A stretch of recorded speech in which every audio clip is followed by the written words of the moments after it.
বাজার পরিদর্শনে পুরমন্ত্রী অগ্নিমিত্রা পাল। রেখেছে আপনাদের সামনে ছবি। রবিবাসরীয় সকালে কলকাতা পুরসভার প্রশাসক স্মিতা পান্ডেকে সঙ্গে নিয়ে কলকাতার ল্যান্সডাউন বাজার পরিদর্শনে গেলেন পুরমন্ত্রী অগ্নিমিত্রা পাল। আপনি বস্তা নেন, অন্য কিছু নেন, ট্রাক আনুন, কিন্তু এখানে তো রাখতে পারবেন না। শিওর নিতে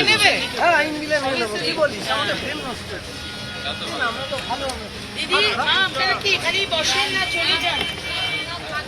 কতক্ষণ থাকে?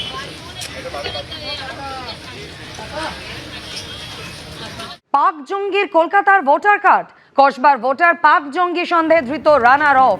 কিভাবে ভোটার কার্ডে নাম তুলল এই পাক নাগরিক রানার অফ? তদন্তে রাজ্য পুলিশের স্পেশাল টাস্ক ফোর্স। কসবা বিধানসভা কেন্দ্রের ৬৬ নম্বর ওয়ার্ডের ৩১ নম্বর পার্টের ভোটার ওয়াহাব আলম নামে ভোটার কার্ড নাম তুলেছিল এই রানার অফ, এমনটাই জানা যাচ্ছে। 2018 সালে রানার অফকে ভোটার কার্ড বানিয়ে দিয়েছিল ধৃত মোহাম্মদ ইজাজ। দাবি তদন্তকারী আধিকারিকদের। পরে এসআইআর এর ভোটার লিস্ট থেকে বাদ যায় ওয়াহাব আলমের নাম।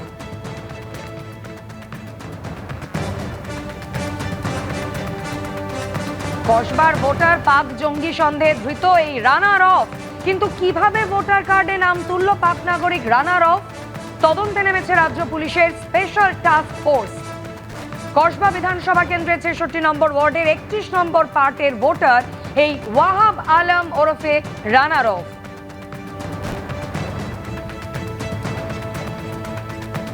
2018 সালেই রানার অফকে ভোটার কার্ড বানিয়ে দিয়েছিল ধৃত মোহাম্মদ ইজাজ, এমনটাই দাবি করেছেন তদন্তকারী আধিকারিকরা। পরে এসআইআর এ ভোটার লিস্ট থেকে বাদ যায় ওয়াহাব আলমের নাম।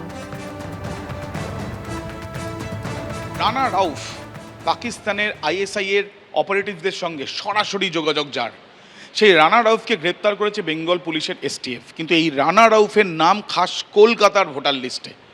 কসবা বিধানসভার অন্তর্গত ৬৬ নম্বর ওয়ার্ড, সেই ওয়ার্ডের ভোটার লিস্টে কিন্তু নাম ছিল রানা রাউফের, নাম ছিল ওয়াহাব আলম নামে। ইতিমধ্যে তদন্তকারীরা এই নামটিও জানতে পেরেছেন যে এই ভুয়ো নামটা ব্যবহার করা হচ্ছিল। আধার কার্ড, ভোটার কার্ড তার কাছ থেকে পাওয়া গিয়েছিল। এই আধার কার্ড মোহাম্মদ ইজাজ তৈরি করে দিয়েছিল, এমনটা তারা জানতে পেরেছেন। কিন্তু এর শুধুমাত্র আধার কার্ড, ভোটার কার্ড না, ভোটার লিস্টেও তার নাম। একবার আমরা দেখে নেব। আমার কাছে সামনে এখানে দুটি ভোটার যে তালিকা রয়েছে, একবার দেখে নেব যে এখানে একটি তালিকা যেটা আমার সামনে, হাতের সামনে প্রথম তালিকাতে দেখা যাচ্ছে যে ৩১ নম্বর পার্ট কসবা বিধানসভা, এবং এটি আপডেট হয়েছে, ওটা ডেট অফ আপডেশন 16/12/2025। এখানেই ঠিক 416 নম্বর যে নামটি, এই হচ্ছে 416 নম্বর নাম, ওয়াহাব আলম। বাবার নাম জাবার আলম, বাড়ির ঠিকানা 5J, ঠিকানা বয়স হচ্ছে 36, জেন্ডার মেল। তার এপিক নাম্বার হচ্ছে ZYR 266 5313। এই হচ্ছে ছবি। তখনও কিন্তু জলজল করছে এই তালিকায় ওয়াহাব আলম আদতে রানা রাউফ, যে পাকিস্তানের ফৈজলাবাদের বাসিন্দা, তার নাম, অর্থাৎ তালিকার মধ্যে তাকে দেখা যাচ্ছে। এখানে তার বাবার নামে কিন্তু অন্য আর কোনো জায়গায় দেখা যায়নি। এমনকি এই তালিকাতে আপাতত তাকে যে ভোটার কার্ড, আধার কার্ড করে দিয়েছিল, বা তার লিস্টে যাতে নাম থাকে সে ব্যবস্থা যে করে দিয়েছিল, সেই মোহাম্মদ ইজাজেরও নাম নেই। এই যে তালিকাটি আমি দেখালাম, সেই তালিকার পরে আমার আরেকটা তালিকা রয়েছে, যে তালিকাটি এসআইআর এর প্রক্রিয়ার পরে যে তালিকাটি সামনে এসছে, সেই তালিকায় দেখাচ্ছি সরাসরি 2016। এখানে লেখা রয়েছে deleted after adjudication by judicial officers.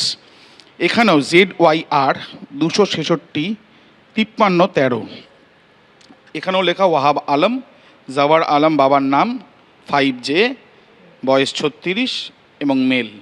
এই তালিকা থেকে যে দুটি নাম বাদ গেছে তার মধ্যে অন্যতম হচ্ছে এই ওয়াহাব আলম ওরফে রানা রাউফ, যে পাকিস্তানের এক জঙ্গি, যাকে ইতিমধ্যে গ্রেপ্তার করা হয়েছে বেঙ্গল এসটিএফের তরফ থেকে।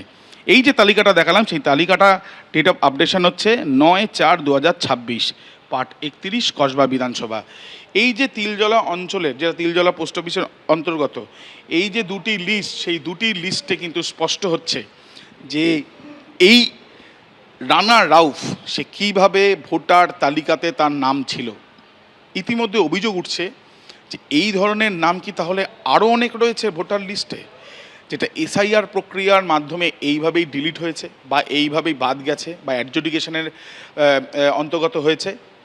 রানা রাউফ তাকে যখন ডাকা হয়েছিল তখন সে সেইভাবে উপস্থিত হয়নি এমনটাই জানা যাচ্ছে। এই ডাকা হয়েছিল যখন তাকে এসআইআরের প্রক্রিয়ায় শুনানির জন্য ডাকা হয়েছিল এমনটাই জানা যাচ্ছে। কিন্তু কিভাবে নাম উঠলো, তার বাবার নাম নেই, তার পরিচিত সেরকম কারোর নাম নেই, বা তার যে আধার কার্ড ভোটার কার্ড নিজের অ্যাড্রেস দিয়ে যে মোহাম্মদ ইজাজ করে দিয়েছিল সে মোহাম্মদ ইজাজের নাম নেই, অথচ রানা রাউফের নাম ওয়াহাব আলম হিসাবে রয়েছে কিভাবে, এই নিয়ে থাকছে প্রশ্ন। ক্যামেরায় তরুণ বিশ্বাসের সাথে আবির দত্ত, এবিপি আনন্দ। এবিপি আনন্দ, এগিয়ে থাকে, এগিয়ে রাখে।